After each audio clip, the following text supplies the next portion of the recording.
par ta mort, notre Seigneur Jésus, le Père a regroupé toutes choses en toi. Tu es l'alpha et l'oméga. Et c'est pour cela, Seigneur, nous nous sommes réjouis dans ta présence, car nous avons la promesse. Et cette promesse, Seigneur, nous a fortifiés encore en ce jour que tu as mis à part afin que nous, ton peuple, nous venons nous ressourcer,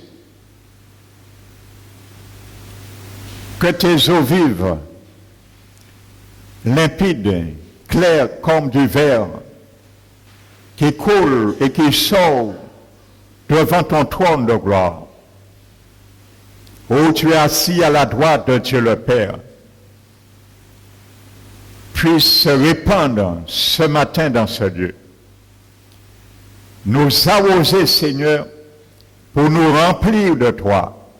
Remplis-nous ce matin, Seigneur, de ton Esprit Saint. Remplis-nous ce matin, mon Dieu, du feu, Seigneur, de ta présence. Remplis, Seigneur, ce lieu de ta visitation, afin que chacun de nous puissions partir dans ce lieu. Bénis, Seigneur. Car, Seigneur, dans ta présence, il y a des délices éternelles. Nous nous attendons à toi encore ce matin. Que les jours de la fraîcheur, de la rosée du ciel viennent ce matin sur nous. Et que chacun de nous, chaque cœur, chaque esprit, soit un jardin de délices, arrosé par la pluie du ciel. Je me remets à toi, Seigneur, que l'assistance, l'autorité et la personne de ton Esprit Saint puissent reposer son onction sur moi, afin, Seigneur, que ma bouche ce matin soit ta bouche. Que chaque parole, Seigneur,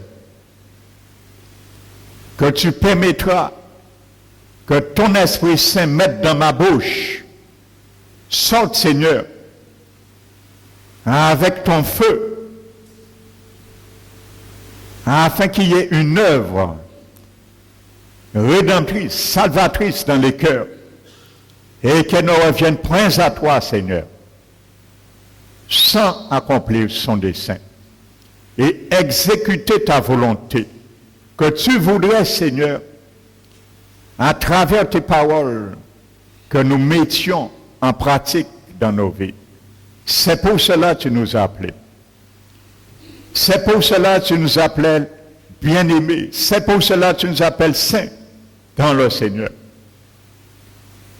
Alors ce matin encore, que ta grâce contribue sur chacun de nous pour nous aider encore à sanctifier ton nom à tous égards comme tu le veux, Seigneur.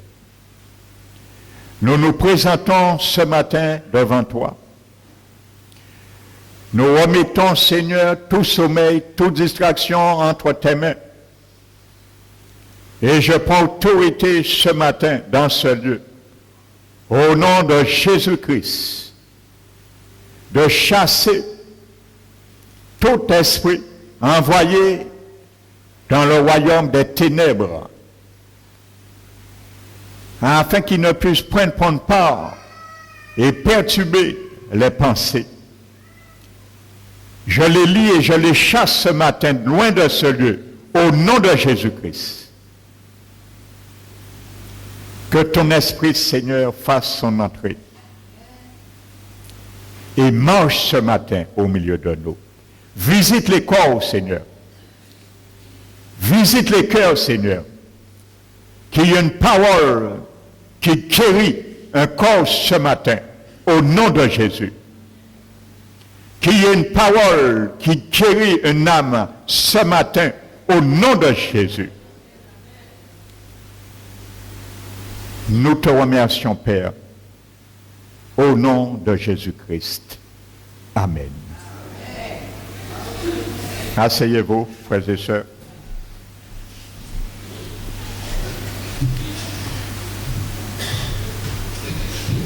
Je vous bénis, ceux et celles que je n'avais pas salués. Amen. Donc soyez les bienvenus. Ceux et celles qui sont parmi nous, qui nous visitent, il n'y a pas de hasard. Alléluia. Dispose ton cœur et le Seigneur va faire une œuvre.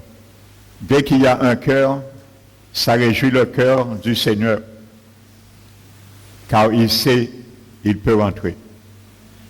Il sait que nous avons donné droit. Alors, il rentre et il agit. Si nous ne donnons pas droit, il reste dehors.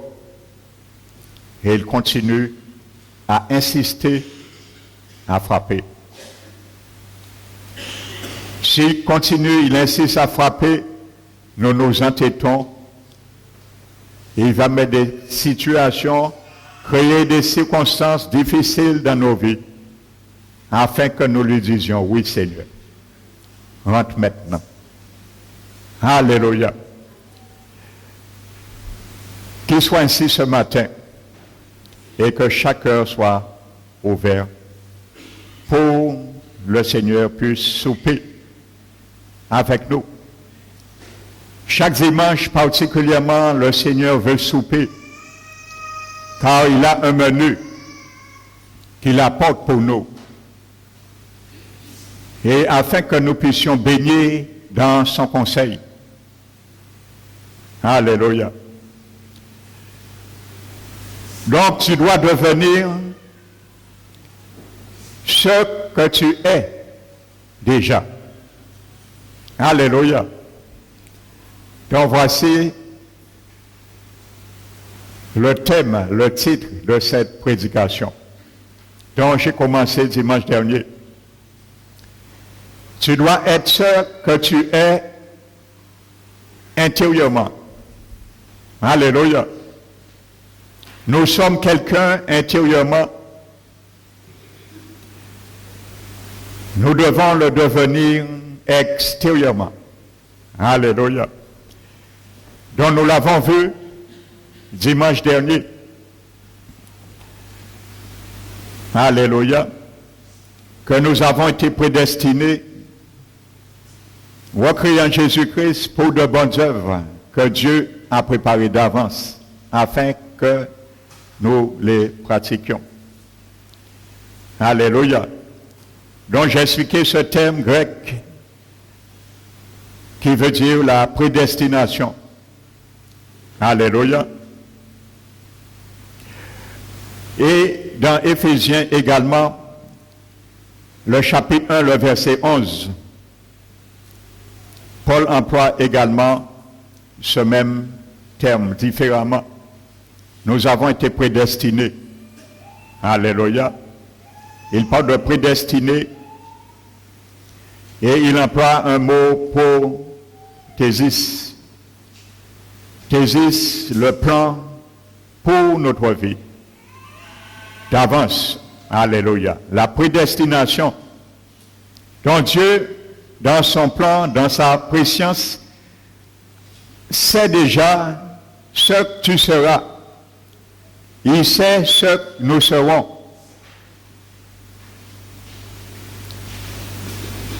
À une précision parfaite. Il sait tout ce que nous pourrons faire, subir, porter et ne pas porter également.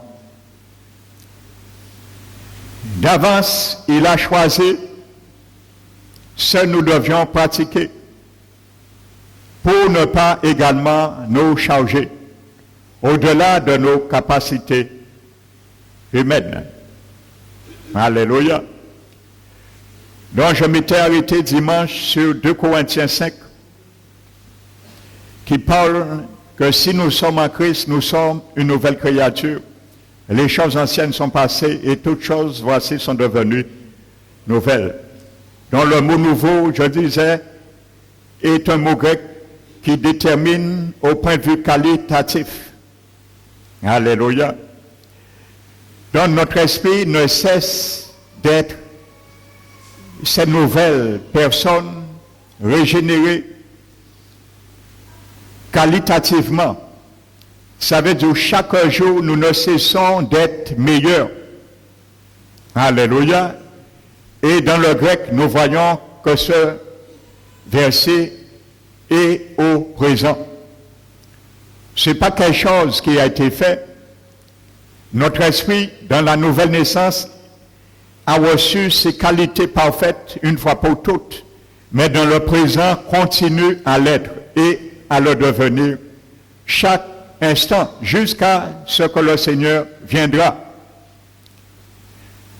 Et je le répète encore, nous sommes cette génération, je suis cette génération qui verra l'avènement du Seigneur. Alléluia, nous sommes tombés dans une très bonne époque. Alléluia, pour 2 raisons. C'est l'époque de la génération, on peut dire, qui est le plus pervers qu'on n'a jamais connu dans l'histoire. Ça avait été prophétisé, je n'y peux rien, tu ne peux rien. Il faut admettre et accepter.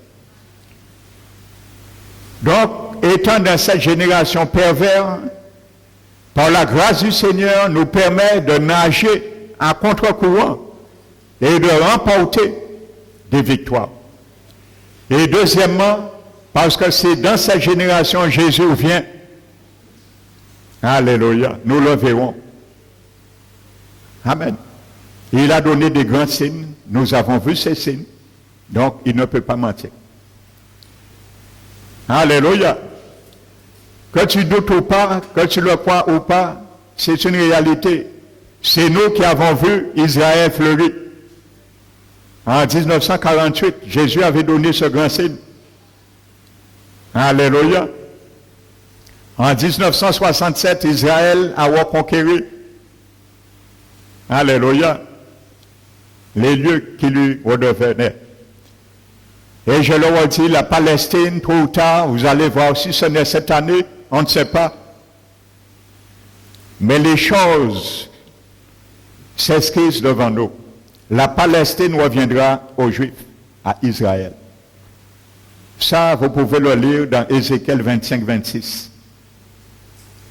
Ceux qui combattent des années, des décennies contre le peuple de Dieu, ils combattent eux-mêmes contre Dieu. Parce que la parole de Dieu a été prophétisée, écrite des milliers d'années. Et nul ne pourra faire bouger le dessein de Dieu à l'égard d'Israël. Alléluia. Donc nous voyons ces choses qui sont devant nous. Alors pour bien comprendre ce message ce matin. Alléluia. Donc ayant devenu une nouvelle créature, bien que notre esprit est régénéré et renouvelé instantanément, car c'est un miracle qui se fait instantanément, ce qu'on appelle la nouvelle naissance, la régénération. Alléluia, ça se fait dans notre esprit humain. Mais pour ce faire, il faut accepter Jésus comme Sauveur et Seigneur. Il faut que Jésus efface tous tes péchés dans le livre dont il écrit de toi depuis ta naissance, avec son sang. Et à ce moment, ton cœur étant purifié, il entre en la personne du Saint-Esprit et qui vient rétablir toutes choses et nous ramener à être ce que Dieu a mis en nous dans nos vies, l'extérioriser. Ce que j'ai expliqué dimanche, qu'on appelle l'ADN de Dieu. Amen. Parce qu'il est devenu et devient notre Père céleste. Donc, pour devenir notre Père, il nous donne son ADN. Alléluia. Et à ce moment, nous sommes reconnus comme enfants de Dieu. Nous sommes inscrits dans un registre, le livre de vie éternelle dans les cieux. Amen. Donc, voici ce principe, un miracle instantané qui se passe dans notre esprit. Mais il n'en est pas de même pour notre âme. Elle n'a pas été sauvée en même temps que notre esprit. Et je le répète, même si notre esprit reflète Christ, intérieurement, qui doit le faire extérieurement, c'est l'objectif de cette prédication. C'est notre âme qui détermine que vous faites et ce que nous faisons et la façon dont nous nous comportons. En d'autres termes, c'est notre âme non sauvée encore qui déterminera ou qui décidera si cette ressemblance à Christ dans notre esprit franchira le seuil de notre esprit né de nouveau. Alléluia. Donc j'expliquais que notre âme, il reste quand même souverain. Même notre régénération, même notre nouvelle naissance. Notre esprit humain dirige, il doit diriger toutes choses. Mais notre âme reste souverain. Alléluia. Notre esprit régénéré va croire dans ce que dit la Bible. Alléluia. Mais notre âme, il va raisonner. Notre esprit va dire « je crois », mais notre âme va raisonner. Et il va dire « pauvre-le ». Et il va dire « il faut que je voie quelque chose ». Notre esprit va lui dire « je crois ». L'âme va dire « moi, il faut que je voie quelque chose pour quoi ». Alléluia, il est souverain. Parce qu'il demeure quand même notre personnalité. Alléluia. On reçoit des informations de la part du Seigneur, des révélations du Seigneur dans notre esprit. On ne le reçoit pas dans notre âme. On ne le reçoit pas dans notre corps. Mais c'est notre âme qui analyse, qui réfléchit et qui prend les décisions. Et c'est pour cela un chrétien qui n'est pas bien, restauré dans son âme, qui ne permet pas au Saint-Esprit de renouveler son âme, passe à côté de beaucoup de bénédictions de l'Éternel. Bien qu'il soit né de nouveau, parce qu'il court-circuite la vie de son esprit, qui est régénéré, et implicitement la vie du Saint-Esprit, qui motive l'esprit régénéré du chrétien. Donc, ce principe, il faut bien le comprendre. C'est pour cela, pour que ça puisse se faire, comme Dieu le veut, l'apôtre Jacques nous a donné un menu, une ordonnance pour cela. Et il a dit, nous devons rejeter toute souillure et tout excès de méchanceté. Alléluia. Afin de recevoir la parole avec douceur qui a été implantée en nous et qui peut sauver notre âme. Voici la recette. Alléluia. Si un chrétien né de nouveau ne laisse pas l'Esprit de Dieu renouveler son entendement, renouveler sa personnalité, renouveler son intelligence dans le renouvellement, trop tard, cette personne va marcher dans la chair et il demeurera un chrétien subpsychose et non pneumaticose. Il est régénéré, mais il marche comme le monde. Parce que le monde marche selon leur âme. Et c'est comme ça que nous sommes venus au monde. Nous sommes un homme adamique. un homme psychique qui marche par les impulsions de son âme, ses pensées, ses sentiments et sa volonté. Alléluia. Celui qui marche par l'esprit est un homme spirituel, est une famille spirituelle. Il marche sur les ordonnances, les injonctions du Saint-Esprit. Alléluia. Et il ne raisonne pas. Il va où l'Esprit lui dit d'aller et il fait ce que l'Esprit lui dit d'aller. Alléluia. Et si incessamment nous demeurons comme ça, nous ne pourrons pas être sauvés. Parce que la Bible dit que c'est la parole de Dieu qui peut sauver notre âme. C'est une probabilité.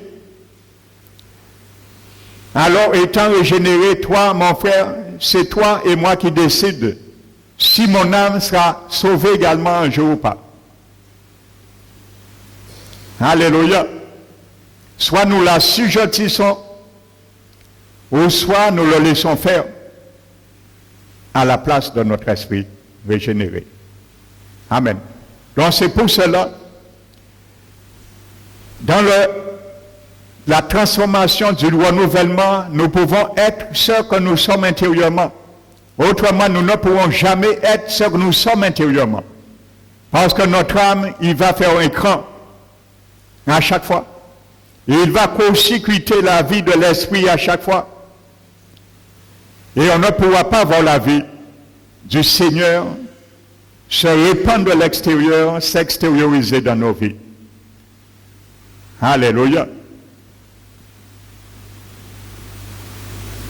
Donc, en tout terme, c'est notre âme non sauvée encore qui déterminera ou décidera si cette ressemblance à Christ franchira le seuil de notre esprit né de nouveau. Car notre corps physique se conformera fondamentalement aux divisions de notre âme. Nous ne sommes pas encore, je le disais, une personne contrôlée par l'esprit. Nous sommes quelqu'un qui a le potentiel de le devenir. C'est pour cela que l'apôtre Jacques nous le dit dans Jacques 1, verset 25. Notez, je vous ai cité ce verset. Alléluia.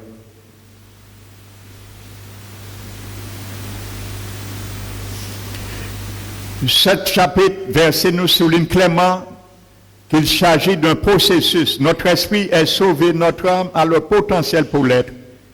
La même vie rédemptrice de Dieu qui a immédiatement transformé notre esprit doit maintenant commencer son œuvre dans notre âme par le moyen de la parole de Dieu. Alléluia, qui a été implantée en nous. Alors que nous sommes déjà nouvelles créatures, dans notre esprit, nous le devenons dans notre âme. La différence est considérable. Notre esprit est nouveau, notre âme est en train d'être renouvelée. Quant à notre corps, il sera à la résurrection. Alléluia. Notre esprit est nouveau.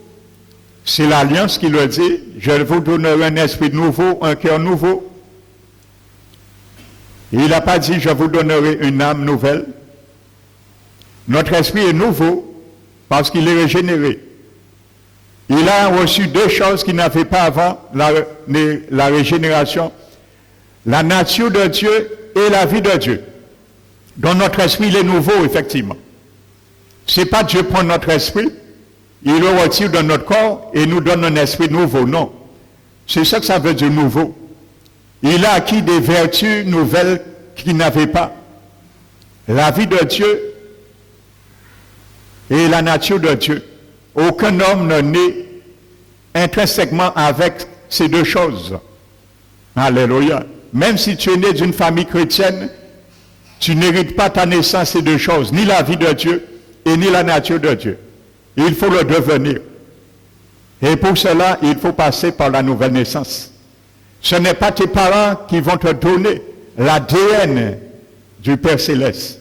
Ils vont te communiquer l'ADN biologique. Alléluia. C'est toi un jour qui doit le faire. Amen. C'est pour cela le baptême bébé qu'on a fait à notre place ne sauve quiconque et ne confère quiconque l'ADN de Dieu. Ça, c'est pure illusion. Et si nous mourons avec cette illusion, c'est la perdition éternelle que ça nous amène. Alléluia. Et il faut naître de nouveau. C'est un impératif. C'est un ordre qui vient de Dieu. Alléluia. Donc comprenons bien cela. Amen. Alors que nous sommes déjà une nouvelle créature dans notre esprit, nous le devenons dans notre âme. Alléluia. Les tendances de l'âme héritées à la chute continuent d'exister. N'oubliez jamais ça. Les tendances de ton âme, ça veut dire ta personnalité, continue d'exister, qui ont hérité à la chute. Dieu ne va retirer quoi que ce soit dans ton âme irrégénérée lorsqu'il te sauve, lorsqu'il me sauve. Il ne retire rien du tout. Alléluia. Il nous laisse les confronter nous-mêmes, reconnaître ce qui est bon et ce qui n'est pas bon, pour les confronter. Alléluia. Pour que nous puissions, avec un cœur sincère, lorsque nous ne pouvons pas dire à l'Éternel, comme Paul a dit, misérable que je suis. Je veux faire le bien, mais le mal est attaché à moi. Et il n'y a rien de bon en moi, dans ma chair. Alléluia. Paul a dit, il n'y a rien de bon en lui, dans sa chair. Parce qu'il n'y a jamais eu de quelque chose de bon dans la chair. Alléluia. Paul ne parle pas de la chair, la partie mou. Alléluia. Mais un autre mot grec que Paul emploie, qui aussi se prononce de la même manière, mais qui ne s'écrit pas de la même manière, qui s'appelle la chair. Ce mot grec veut dire c'est un principe qui anime la vie d'un homme irrégénéré.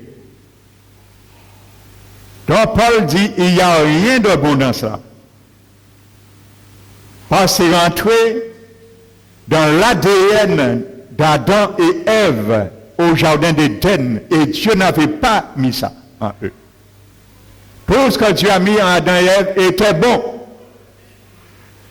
La chair, ce principe irrégénéré, est rentré dans l'homme par le fruit qu'ils ont mangé. Dans le fruit défendu, il y avait l'ADN du diable dedans. Et lorsqu'ils ont mangé, l'ADN du diable est rentré dans le corps. Alléluia.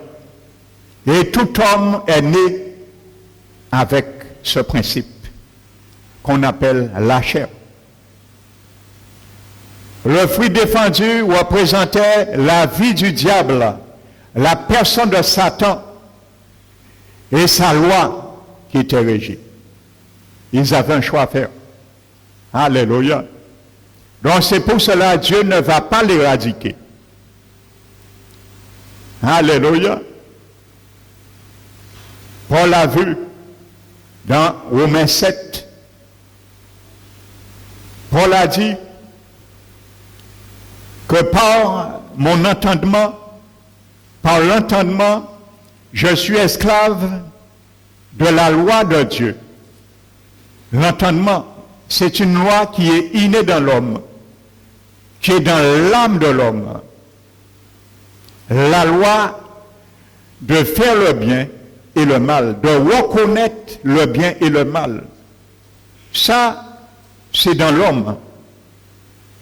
La loi de l'entendement. Qu'on soit chrétien ou pas, cette loi anime et habite toute personne intrinsèquement. La loi de l'entendement.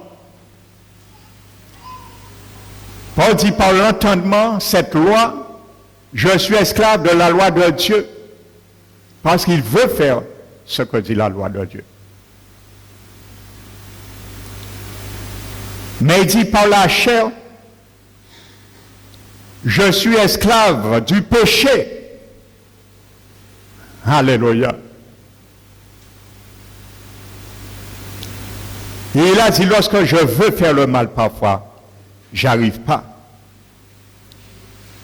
Parce que la loi qui combat la loi de mon entendement demeure dans ma chair. Et il voit une troisième loi en lui qui s'appelle la loi de l'esprit de vie. Et il dit, gloire au Seigneur.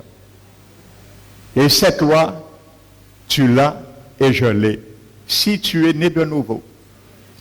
Et c'est pour cela, tu n'as aucune excuse. Je n'ai aucune excuse devant Dieu pour ne pas régénérer, renouveler mon intelligence. Parce que Dieu m'a donné une loi pour le faire. C'est pour cela qu'il n'a pas éradiqué la loi du péché en moi, ni la loi de la chair, mais il m'a donné une loi supérieure qui peut supplanter ces deux lois. Alléluia. Vous savez, lorsqu'on doit changer une constitution, il faut qu'il y ait une loi votée supérieure à la loi de la constitution. Alléluia. Le Seigneur a mis un référendum pour supplanter ces deux lois en moi, en toi, par la loi de l'esprit de vie. Parce que cette loi amène deux choses. Elle amène la vie du Seigneur, la loi de vie et de l'esprit qui agit en notre faveur. Le Saint-Esprit de Dieu qui amène cette loi. Alléluia. Si tu as l'Esprit de Dieu, tu es habité par cette loi. Si tu as l'Esprit de Dieu, tu es animé par cette loi. Si tu as l'Esprit de Dieu, il faut laisser cette loi régir ta vie. Et obliger la vie de ton âme de mourir. Et de laisser la vie nouvelle de l'homme nouveau prendre le dessus. C'est ça que Jésus expliquait. Si quelqu'un ne perd pas sa vie, il ne peut me suivre. Le mot vie dans le grec, dans ce verset, c'est le même mot qui est traduit par l'âme. Ça veut dire perdre la vie de ton âme, la manière dont tu raisonnais. Il faut perdre cette vie. Parce que cette vie est animée par la chair. Alléluia. Regardez bien Paul dans Éphésiens 2 également. Il dit, nous étions morts par nos péchés, nos offenses, dans lesquels nous marchions autrefois. Nous vivions selon les convoitises de notre chair. Alléluia. Nous vivions selon les convoitises de notre chair. La chair humaine, la nature humaine. Accomplissant la volonté de la chair. Deux choses différentes. Paul parle, nous vivions pour accomplir selon les principes de la nature pécheresse. Alléluia. Nous vivions selon la volonté de notre chair pour accomplir ses désirs de la chair et de nos pensées. Donc voyez bien, Paul le décrit bien. Il a vu en lui. Donc je dois le voir en moi, tu dois le voir. Mais si tu laisses le Saint-Esprit te faire devenir de l'extérieur ce que tu es de l'intérieur, tu ne pourras même pas avoir cette loi. Parce qu'à chaque fois, elle va essayer de se lever, tu vas la supplanter. Et Dieu veut chaque jour de nos vies, toute notre pèlerinage terrestre, faire comme si cette loi n'existe pas encore. L'éradiquer.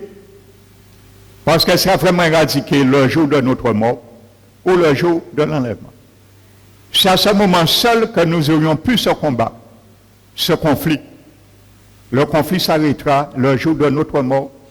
Le Seigneur décidera qu'il est précieux la mort de son bien-aimé. Quand le Seigneur décide de nous prendre par la mort,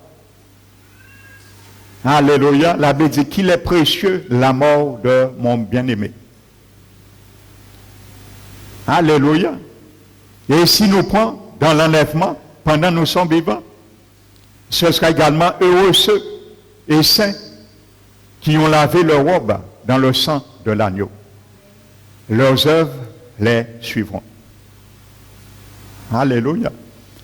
Comme dit Paul, que nous mourons ou que nous quittions ce corps ou demeurons pourvu que nous soyons agréables. C'est ce qui importe pour le Seigneur. Amen. Alléluia. Alors si on t'a fait comprendre qu'une fois tu as accepté le Seigneur, tout ira bien, ta nature est changée, c'est pas vrai. Ta nature reste telle que tu es. La seule chose qui est nouvelle en toi, qui est nouveau en moi, c'est notre esprit. C'est cette clause que l'ordonnance de l'Alliance nous disait. Voici l'alliance que je ferai. Je les donnerai un esprit nouveau. Et j'écrirai ma loi dans leur cœur. Le cœur et l'esprit, c'est pratiquement, quand la Bible parle du cœur, c'est un prédicat de l'esprit.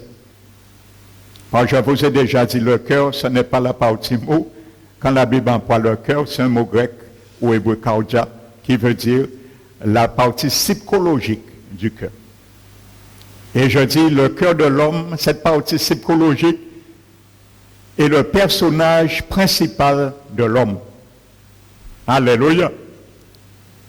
Amen. Je mettrai ma loi dans leur esprit et je l'écrirai dans leur cœur. Ni le corps ni l'âme n'est mentionné. Parce qu'à ce moment, l'âme et le corps deviennent serviteurs et esclaves de notre esprit. Alléluia. Ton esprit, c'est l'intendant, la maîtresse, le maître de la maison. Ton âme, c'est l'intendant qui reçoit les ordres du maître ou de la maîtresse de la maison. Et cet intendant transmet l'ordre au serviteur, qui est le corps. Il a dit ça, agis. C'est comme ça doit se faire. Selon le plan de Dieu. Lorsque notre cœur n'a point de résistance. Lorsqu'il y a résistance à la vie, à la parole de Dieu, les choses ne se font pas comme ça. On consécute notre esprit régénéré et notre âme donne des ordres. Au-delà des ordres qu'il a reçus au corps. Et à ce moment, nous péchons. Alléluia. Et lorsque nous péchons, c'est nous qui avons péché. Et ce n'est pas le diable. On n'oublie jamais, le diable n'a jamais la capacité de toucher ta volonté, ni ma volonté, directement. Il n'a pas ce droit, heureusement. Parce qu'on l'a parmi nous t'est profité de laisser dire, Seigneur, tu as vu, c'est lui qui a péché. Dieu interdit ça. Afin que Dieu n'accuse aucunement le diable à notre place lorsque nous péchons. Même s'il est l'auteur. Alléluia. Mais c'est nous qui péchons, ce n'est pas lui. Même s'il nous donne l'argument, l'instrument pour nous ramener à pécher, c'est nous qui sommes responsables. Parce que le diable ne touche jamais la volonté d'un homme, d'une femme, directement. Il ne peut pas. Avant de toucher ma volonté, il faut qu'il touche ma pensée. Alléluia. il peut toucher ma pensée.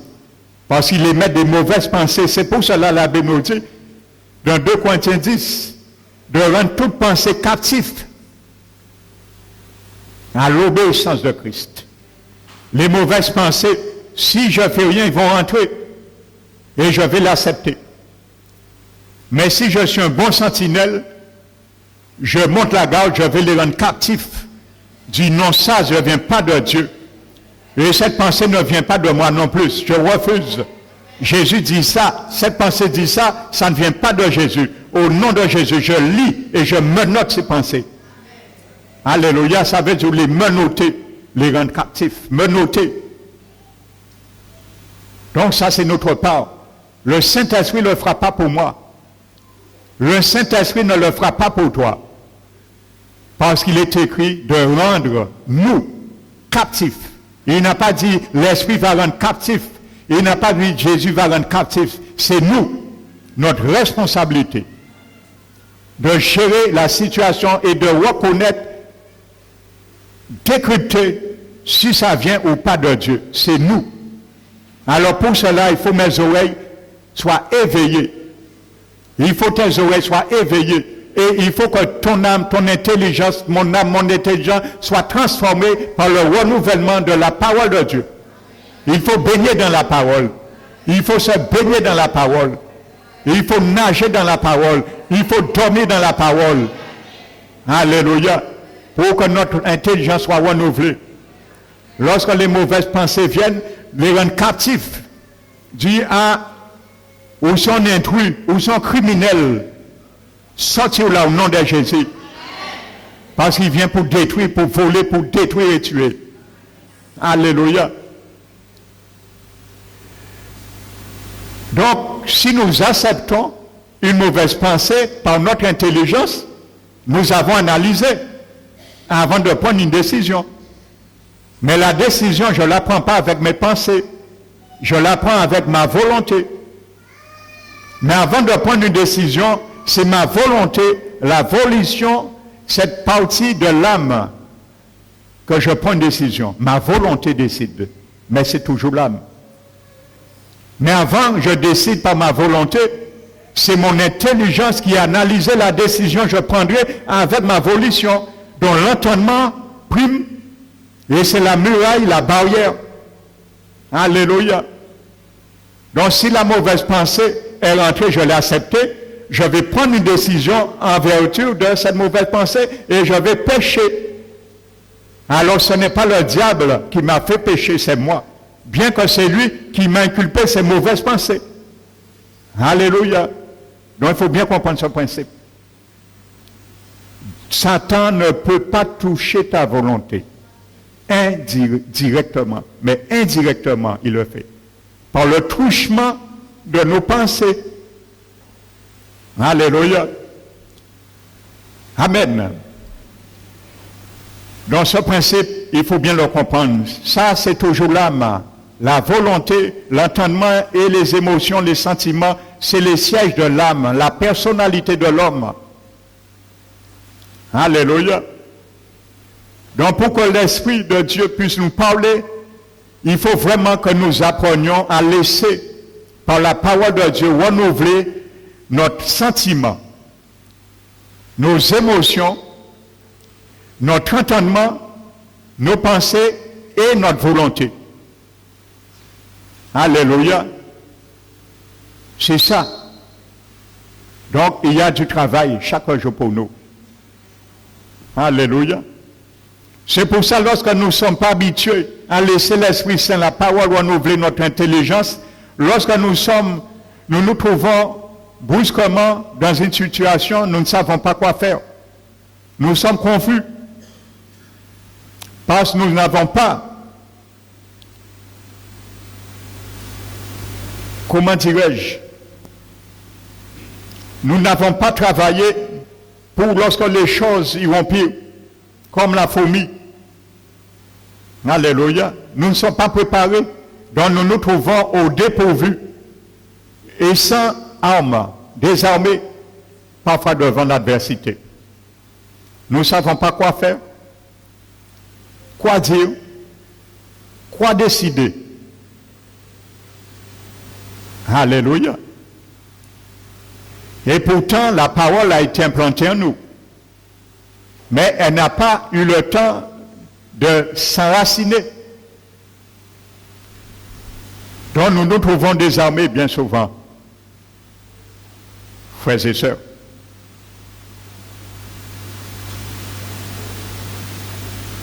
Donc je disais que notre âme est en train d'être sauvée et qui peut l'être.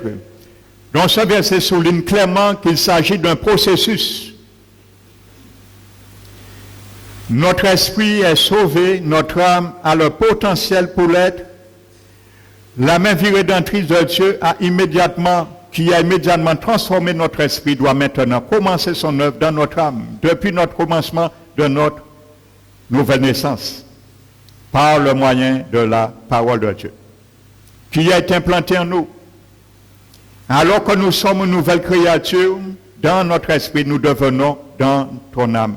La difficulté, plutôt la différence est considérable. Notre esprit est nouveau, je le disais, notre âme est en train d'être renouvelée. Quant à nos corps, il le sera dans la résurrection. Nous aurons un nouveau corps. Nouveau. Nous avons un nouveau esprit, notre âme est en train d'être renouvelée et nous aurons un nouveau corps le jour de la résurrection. Le nouveau corps, je le précise, ce n'est pas un autre corps qui est différent de notre corps, de notre vraie nature. Mais il aura le même corps, mais sera avec plusieurs couches. Je l'ai déjà enseigné sur la résurrection des corps. Notre corps aura 4 couches différentes. Elle sera incorruptible, spirituel,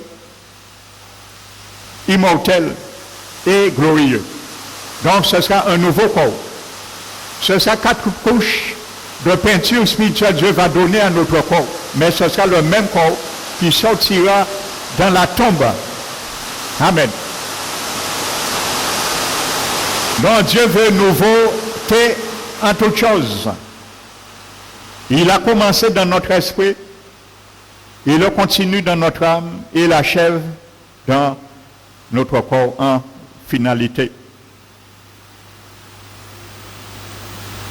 Donc les tendances de l'âme héritée à la chute continuent d'exister, je le disais.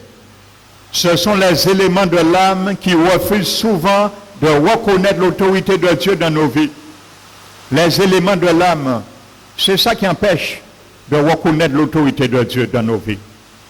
Et continue à donner la première place à notre âme. Alléluia. C'est pourquoi même en tant que chrétiens sauvés, nous pouvons être aux prises de ces comportements et ça arrive chaque jour. Nul ne peut me contredire. Alléluia. Lorsque l'esprit pour laquelle la foi ne pose pas de problème affirme je crois, notre âme dira prouve-le. Ainsi de suite. Alléluia. Car il a besoin de voir pourquoi. Si nous avions édifié des forteresses dans notre âme avant notre conversion, elle peut parfaitement subsister après. Et c'est la chose qui est la plus difficile pour nous. Les forteresses que nous avons héritées dans notre âme, forgées dans notre âme, subsistent et persistent après notre nouvelle naissance. Et il y a beaucoup parmi nous qui n'arrivent pas à les démanteler. Les forteresses. Même après des années, on n'arrive pas à les démanteler. Alléluia.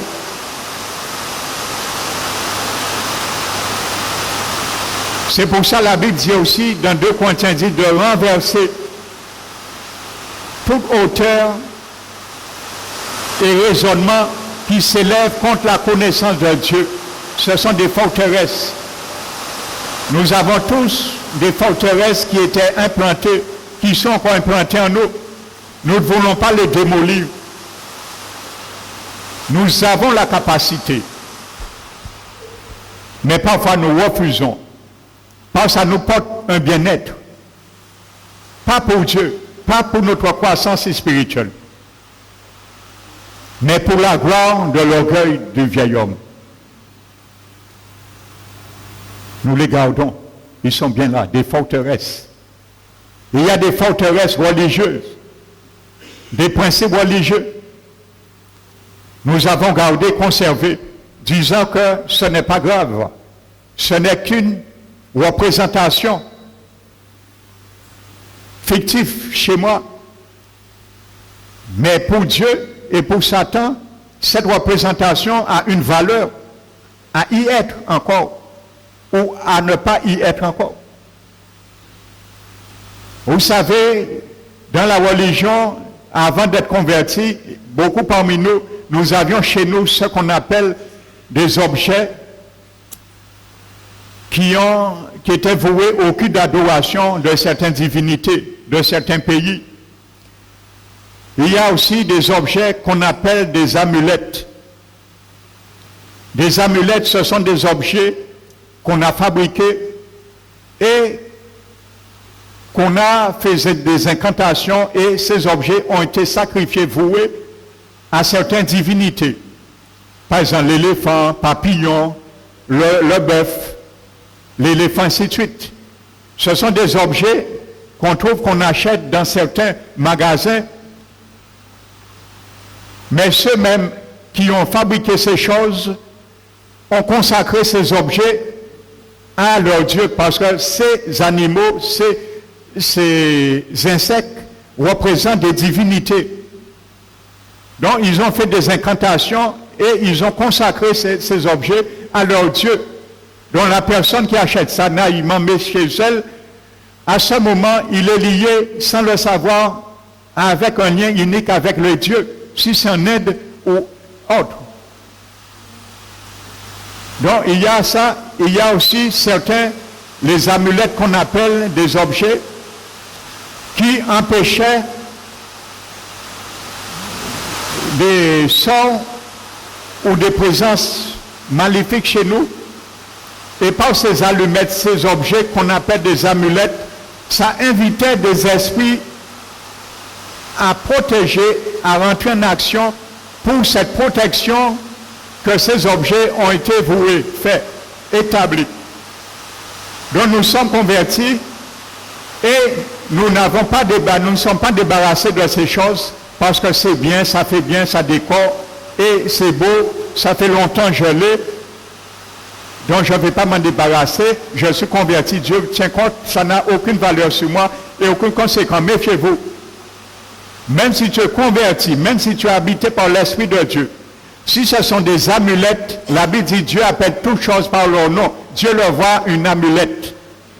S'il a été consacré pour leur Dieu, Dieu voit qu'il est encore consacré, et si c'est pour amener des esprits chez toi, Dieu voit qu'il est fait pour amener des esprits toujours chez toi.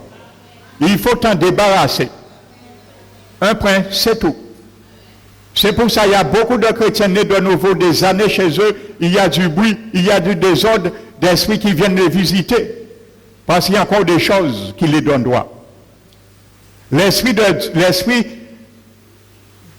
méchants dans le céleste ne regardent pas si tu es né de nouveau. Ils regardent s'il a droit ou il n'a pas droit de venir chez toi. Un point, c'est tout. Ça, c'est la loi du ciel. Ils vont puiser dans ces lois. Alléluia. Et il sait que Dieu lui-même, le grand législateur de toute loi, respecte ses lois.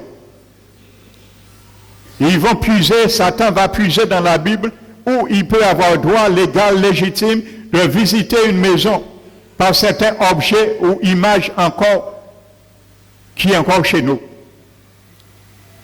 Donc c'est ça qui se passe, bien souvent. Alléluia. Vous savez, à un moment donné, lorsque les Philistins allaient attaquer Israël, les Hébreux ont eu peur. Et ils se sont tournés vers le Seigneur. Le prophète Samuel les a dit que si vous voulez vous tourner de tout votre cœur vers l'Éternel, et il a dit maintenant, détruisez tous les Baals les objets de Baal et les Astartés. C'était des amulettes qui existaient. Il n'y a rien de nouveau sur le soleil. Et il a dit de les détruire, de les faire disparaître.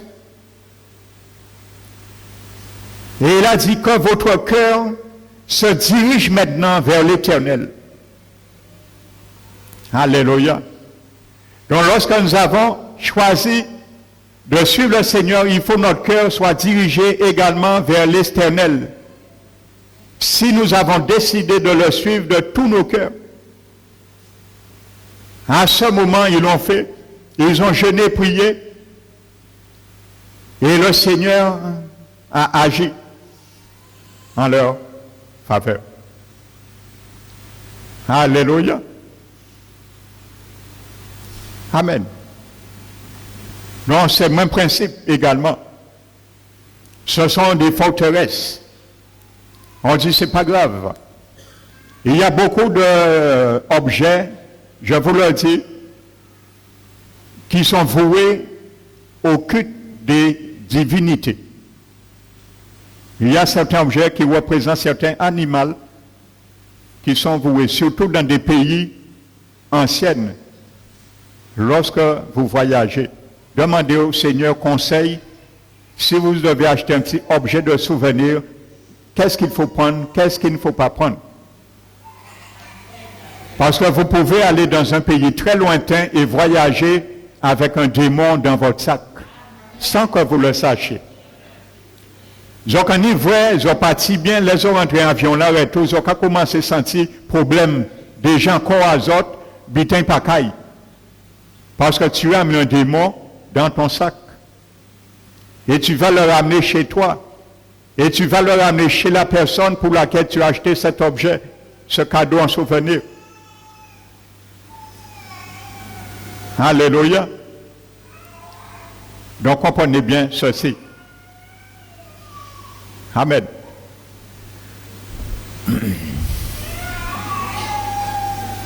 Dieu est un Dieu jaloux.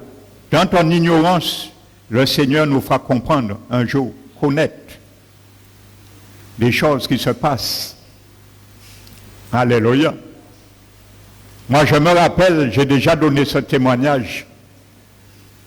Vous savez, j'étais moi un mordant de la musique jamaïcaine, la musique Rastafari. J'avais des centaines de disques à ma possession quand je me suis converti.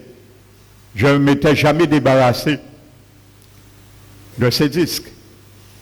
Mais petit à petit, un moment, je ne les écoutais plus, mais je les ai stockés un jour dans mon grenier des années. Et c'est un jour, j'étais sur ma véranda et j'étais en train de faire une étude sur la parole de Dieu, sur les malédictions et les bénédictions. Et j'ai vraiment entendu ce jour-là la voix du Saint-Esprit vraiment m'interpeller. Et il m'a dit, tu as des choses chez toi qui sont considérées comme vouées à interdit. Il faut les détruire. Vous savez, quand l'Esprit m'a parlé, tout de suite, il m'a fait voir. C'est quoi? J'ai essayé de contester. Je vous le dis. J'ai essayé de contester, faire comprendre comme si ce n'était pas ce que j'ai compris. Mais on ne conteste pas avec Dieu. Il vous interpellez-moi. Et j'avais un choix. Le jour même, j'ai pris la décision. J'ai tout descendu. Je voulais les vendre. J'avais des centaines, je vous dis. Des centaines. Je voulais les vendre. Il m'a dit non. Ce qui n'est pas bon pour toi n'est pas bon pour autrui. Il ne faut pas les vendre. J'avais un ami d'enfance. C'est moi-même qui l'avais initié dans cela. Aujourd'hui, le Rasta, toute sa famille, il s'est même baptisé Rasta. Et il a changé de nom. Je voulais lui faire cadeau ces 10. Dieu m'a dit non. La seule alternative, c'était obéir et les brûler. Je les ai comptés, si je les vendais, frères et sœurs, un prix moyen, à l'époque c'était le franc, ça m'aurait fait, en divisant le prix, 60 000 francs, frères et sœurs. Mais j'ai regardé cela comme de la boue parce que Dieu m'a dit une parole. J'ai commencé à brûler ces 10 depuis le premier, quand j'étais 13h30. Quand j'ai terminé le dernier disque, il était 19h. J'ai tout brûlé. Alléluia. Parce que le Seigneur m'a fait comprendre que c'est une chose. Les Rastas, ils ont leur foi. Mais ils ne vénèrent pas le vrai Dieu. Ils ne vénèrent pas Jésus-Christ comme le lion de la tribu de Juda. Mais ils vénèrent un homme qui est mort et dont son sang n'a pas coulé pour eux. Il s'appelle Haïlé Sélassié. C'est leur Dieu et leur prophète Marcus Garvey. C'est ces deux noms qu'on entend allons à travers dans la musique des Rastas. Mais pas le vrai Dieu. Lorsqu'il dit Jah, c'est Haïlé Sélassié. Donc c'est une forme d'idolâtrie. Alléluia. Donc ça excitait la colère de Dieu, la jalousie de Dieu. Il fallait. Alléluia. Vous savez, il y avait une femme un jour ici, pour ceux et celles qui croient que la présence de Dieu n'est pas dans cette église, méfiez-vous.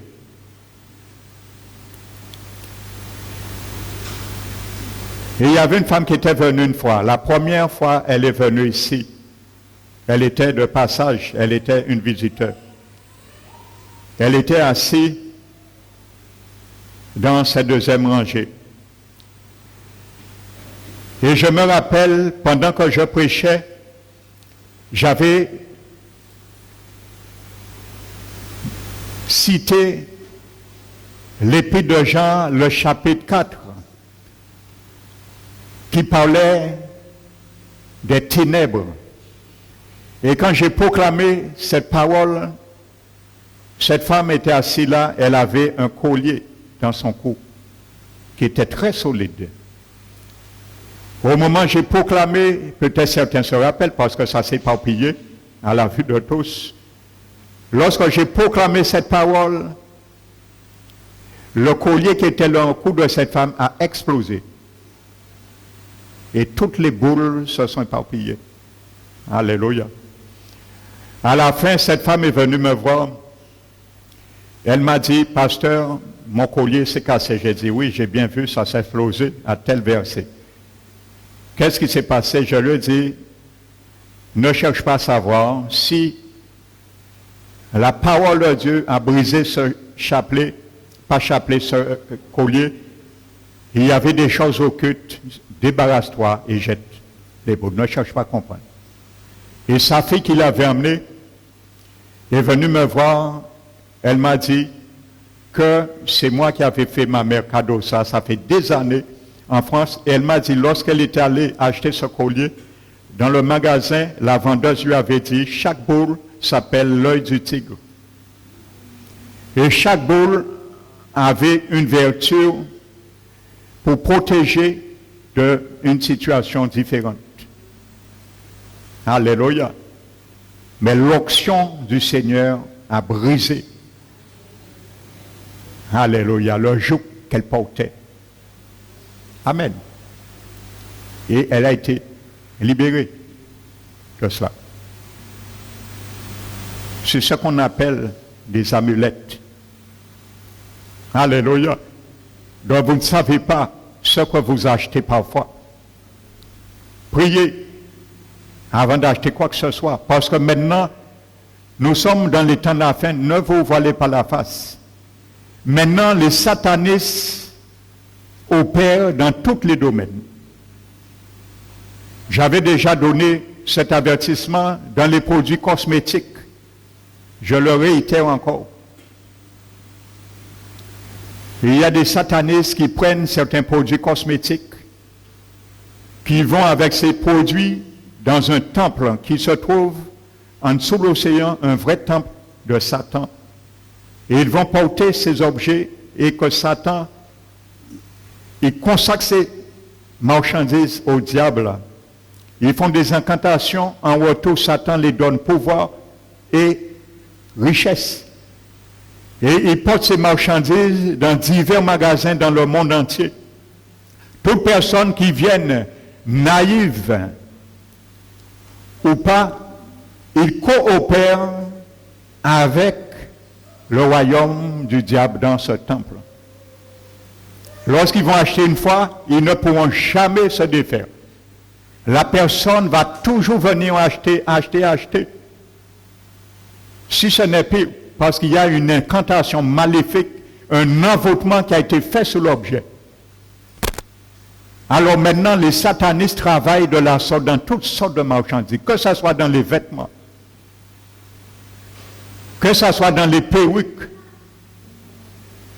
que ce soit dans les mèches. Ça, je le dis, parce que c'est une actualité. Que ce soit dans le parfum, les satanistes travaillent dans ces marchandises. Et ils font des incantations. Pour amener une grande clientèle au diable, mais en retour pour s'enrichir. Parce que le diable ne donne rien pour rien. Sacrifice génère puissance. Et ça, c'est un principe biblique. Que le diable soutire, mais à mauvais escient. Amen. Nous avons un exemple dans la Bible. Il y a beaucoup d'exemples. La Bible dit à un moment donné, le roi d'Édom, Moab, voulait frayer un chemin pour aller vers le roi d'Édom. Comme il savait, il avait le dessous du combat, il ne pouvait pas gagner. Il a pris 70 personnes tirant l'épée, il n'a pas pu parvenir à ses fins. Qu'est-ce qu'il a fait? Il a pris son fils premier-né, qui devait le succéder sur le trône, et il a pendu sur la muraille, et il a fait un sacrifice au dieu de Moloch. Et à ce moment, il a eu le dessus. Ça a créé une indignation sur Israël, et Israël se sont détournés de lui. Voici ce qui se fait. Ce qu'on appelle les incantations, l'envoûtement. Pour avoir le dessus, c'est ce qu'on fait. On fait des pactes, on fait des alliances avec le diable. De plus en plus, c'est ce qu'on voit, frères et sœurs. Beaucoup de jeunes maintenant se perdent dans ces alliances lucifériennes. Beaucoup de jeunes maintenant, ils vouent leur âme au diable. Ils font des pactes au diable. Ils s'amusent à faire des pactes au diable. Beaucoup de jeunes maintenant, et c'est rentré en Guadeloupe maintenant, ils pensent que le diable va les protéger. Mais c'est illusion totale. Quand même le diable te dit, fais un pacte, je vais te protéger. 3-6 mois, tu perds ta vie. Parce que le diable sait que tu es enchaîné, il ne va pas te donner le temps de te repentir. Parce qu'il sait légalement, il a le droit de te frapper et de prendre ton âme en enfer. Et il y a beaucoup de jeunes aujourd'hui, ils s'amusent avec ça. Ils font des pactes avec le diable, soit par un insigne, un sceau de ce pacte, soit des piercings ou des tatouages. Il y a des tatouages qui sont occultes. Il y a beaucoup de jeunes, lorsque vous voyez, ils ont beaucoup de tatouages. Il y a des tatouages que certains font pour un dessin normal. Mais il y a des tatouages qui sont occultes. Ce sont des tatouages qui doivent porter pour authentifier et ratifier le pacte. Certains tatouages, il y a certains piercings, il faut faire pour authentifier le pacte. Alléluia. Vous savez, il y a des piercings, il y a certains endroits bien précis qu'on les demande à faire pour authentifier, ratifier le pacte avec le diable. Alléluia. Il y a des endroits bien précis. Et lorsqu'on voit ça, on connaît, on est à vision, c'est que quelqu'un bien souvent sur une alliance, un pacte avec le diable. Amen. Ils s'amusent, ils ne savent pas le devenir et l'avenir avec ça. De plus en plus. Alléluia. C'est pour cela, parents, je vous le dis, priez sans cesse pour vos enfants. Portez-les devant le trône de grâce. Alléluia. Portez-les devant le trône de grâce. Pour ne pas rentrer à un compact. Parce que les choses vont mal, il y a dit, ah, moi, en fait ça, regarde, tu sais, j'ai fait ça maintenant, j'étais un 0 à l'école. Maintenant, j'ai des 20 partout. Je n'apprends même pas mes leçons. Mais ils sont sur un pacte avec le diable. Les jeunes refusaient ces alliances. Parce que c'est l'enfer qui vous attend. D'autant plus, vous connaissez la vérité. Alors, diable a péché à tes autres. Ne jouez pas avec la grâce de Dieu. Quand on vient te dire ça, libère la parole de l'évangile pour le délivrer. Dis, tu ne sais pas ce que tu as fait là. Alors, tourne-toi vers le Seigneur avant qu'il soit trop tard. Parce que c'est ton âme que tu as vendue au diable. Les chefs d'État, même pour se protéger, frères et sœurs, les chefs d'État, pour se protéger, ils font des pactes. Parfois, ils ne le font pas par méchanceté, hein, mais pour se protéger. Ils font des pactes. La plupart des chefs d'État sont sous pacte avec le diable. Alors, lorsque vous votez, aussi, je l'ai déjà dit, demandez à Dieu à qui voter. Si attendez la conviction du Seigneur pour savoir pour qui voter. Si tu n'as pas de conviction, mets bulletin blanc.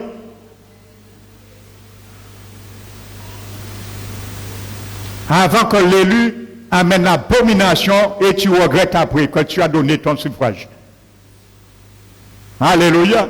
Combien de chrétiens nés de nouveau qui ont regretté d'avoir voté pour Hollande? Ils ne s'attendaient pas à ce vote homosexualité. Alors, avant qu'il y ait le chagrin, attelons-nous à la volonté de Dieu. Faites connaître nos besoins à Dieu. Parce que les bénédictions de Dieu ne suivent d'aucun chagrin. Alléluia. C'est cette réalité que nous vivons des temps de la fin. Je n'avais pas prévu de parler de cela, mais le Seigneur connaît toutes choses. Et je vais conclure avec un témoignage que j'ai déjà donné ici, pour faire comprendre que ce n'est pas un jeu, frères et sœurs. Il y a une dame qui m'avait appelé un jour, son fils était atteint d'une peur mortifère, parce que le diable était venu le réclamer, prendre sa vie pendant 2 jours. Il a vu le diable venir prendre sa vie. Et il s'est trouvé. Il ne savait pas quoi faire. Sa maman m'a appelé. Je suis allé. Quand j'ai vu ce jeune homme, l'Esprit de Dieu m'a dit, il est sous un pacte avec le diable. Quand je l'ai regardé, l'Esprit de Dieu me l'a dit. Et quand l'Esprit de Dieu me l'a dit, je lui ai dit de t'asseoir avant que je prie pour toi. Il faut que je te parle. Et ça a été confirmé. Je lui ai dit, écoute bien, je vais te parler parce qu'aujourd'hui, il y a beaucoup de jeunes qui font des alliances avec le diable. Quand j'ai prononcé le mot alliance, ça a été confirmé. Le jeune homme s'est levé et il est venu pour me frapper avec une telle violence Mais quand il est venu, sa mère était là, sa copine était là, et le compagnon de sa mère était là. Quand il est venu, mes yeux étaient ouverts. Je l'ai vu, frères et sœurs, le don du discernement des esprits. Je l'ai vu de mes yeux. Le visage du jeune homme n'était pas son visage. Instantanément, il s'est métamorphosé. C'était un esprit qui était dans son visage que je voyais en réalité. Ce n'est pas hallucination, c'est une réalité. Dieu m'a montré ce démon dans son visage.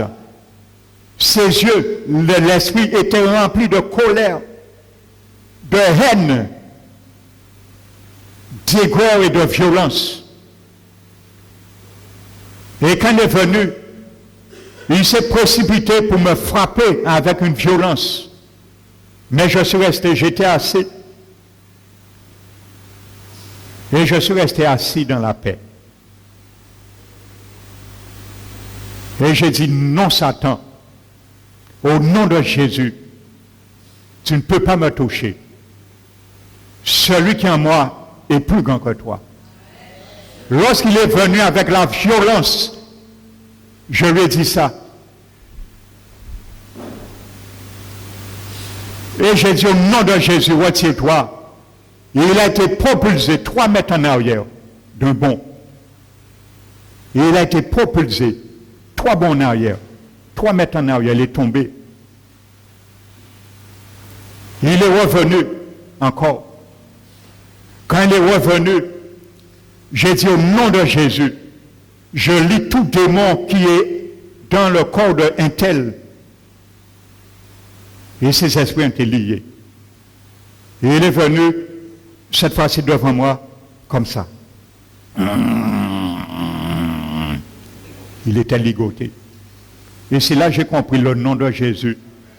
Ligote vraiment les démons. Il était ligoté, les démons qui l'animaient. Quand il est venu, j'ai dit au nom de Jésus, je lis tout démon qui est dans le corps d'un tel. Je ne vais pas nommer son nom. Et il était ligoté. J'étais toujours assis dans la paix, dans le calme. Je n'ai pas esquivé des coups quand il est venu me frapper. J'étais dans la paix.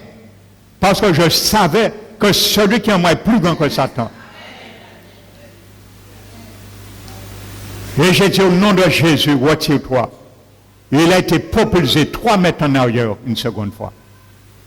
Et là, Satan est resté tranquille. À ce moment, le compagnon de sa mère l'a levé, s'est assis. Je lui ai dit, maintenant écoute ce que je vais te dire. Je lui ai parlé et il m'a avoué qu'il a fait un pacte avec le diable. Je lui ai dit, tu as intérêt de me dire la vérité, parce que si j'essaie de te délivrer, Satan va te tuer. Alors dis-moi la vérité. Et il m'a avoué, il a fait un pacte. Je lui ai dit, pourquoi tu as fait ça? Il a 20 ans. Il avait 20 ans. Ça fait 2 ans de ça. Il m'a dit, c'était pour le protéger. Lorsqu'il allait, soit vendre la drogue. Il m'a dit, il avait la capacité de disparaître aux yeux de ses ennemis. Et c'est des choses qui arrivent. Mais le jour, ça n'a pas duré parce que Satan a dû leur réclamer un sacrifice. Et c'est ça qu'on rigole. Quand tu fais pas, Satan te demande du sang. Quand tu ne lui donnes pas au moment opportun, il vient prendre ton sang. Et c'est pour cela, pour ça, s'il fait le pacte avec le diable, les jeunes ils se sont embobinés dans un engrenage, il faut qu'ils tuent. Ils s'entretuent parce qu'il faut qu'ils donnent du sang pour nourrir les démons qui ont ratifié le pacte avec eux. Il faut qu'ils tuent. Parce qu'il faut que le sang coule pour honorer le pacte jusqu'au dernier jour. Sinon, s'ils ne se délivrent pas et brisent, renonce au pacte. Eh bien, c'était sa vie, Satan était venu réclamer. Et à ce moment, je lui ai dit maintenant, il m'a dit, vous voyez, le personne, il m'a dit qu'il a fait faire le pacte, a ouvert une Bible, écrit en hébreu. Et sur la page, il m'a dit, il a mis sa main pour faire le pacte, est écrit possession. Je le dis, le démon maître qui t'habite s'appelle possession. Maintenant, il faut renoncer au pacte pour te délivrer de cet esprit. Et lorsqu'il a commencé à renoncer le pacte, les démons ont tenu sa bouche. Ils ont lié sa bouche, il ne pouvait plus parler. J'étais obligé de délier sa bouche pour qu'il parle au nom de Jésus. Et il a dénoncé le pacte. Et à ce moment, j'ai fait la délivrance sur lui. Et il est tombé comme mort, un moment sur le dos. Et c'est à ce moment, quand l'esprit quittait, le diable était en train de tuer le jeune homme. Je l'ai vu mourir de mes yeux. Et à ce moment, je me suis levé. Et j'ai mis ma main sur sa gorge et j'ai ordonné à l'esprit de partir maintenant, parce que ton doigt est brisé. Il est parti avec une violence. Il étranglait le jeune homme. Sa langue et ses yeux sortaient déjà. Il ne pouvait plus parler. Il nous a fait signe comme ça. Il a été délivré. Il est resté 5 minutes allongé comme mort. Il est revenu à lui. Il avait chaud et il avait froid. Il tapait tout de suite. Et je lui ai dit de ne plus rejouer avec ce jeu. Il m'a dit jamais plus. Il va faire ça. Et je lui ai dit, pour ma part, si un concert t'a donné, retire les piercings que tu as dans ton visage. C'est un conseil, moi je te parle. Ça c'est toi qui le fais ou pas, mais ça vaut mieux. Tout son corps était tatoué, avec des images, mais vraiment occultes, des dessins occultes, dragons, serpents, 1000 pattes. Ça, ce sont des dessins occultes. Alléluia. Mais Dieu soit loué. Avec Jésus, tout est possible. Jésus est venu briser, détruire les œuvres du diable. Avec Jésus, tout est possible. Car il est au-dessus du trône du diable. Il a dépouillé Satan publiquement en le livrant spectacle sur la croix. Et ce jeune homme a été délivré au nom de Jésus. Il n'y avait que Jésus qui pouvait le délivrer. Que Jésus qui pouvait le délivrer. Amen. Je n'avais pas prévu de cela, mais je suis un grand. L'Esprit Saint la main. Où il veut m'emmener, je me laisse conduire. Il sait pourquoi, il connaît toutes choses. Et que sa volonté soit faite. Nous allons nous mettre debout, frères et sœurs.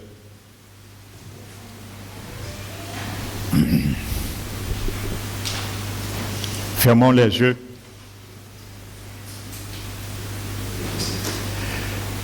Père éternel, j'élève et je magnifie ton Saint-Nom. Tu es le seul Sauveur, le seul Seigneur, le seul Rédempteur. Seigneur, aujourd'hui, tu as voulu nous faire comprendre encore un principe. Le principe, Seigneur, du renouvellement de notre intelligence, qui pourrait, Seigneur, nous ramener à glorifier ton nom,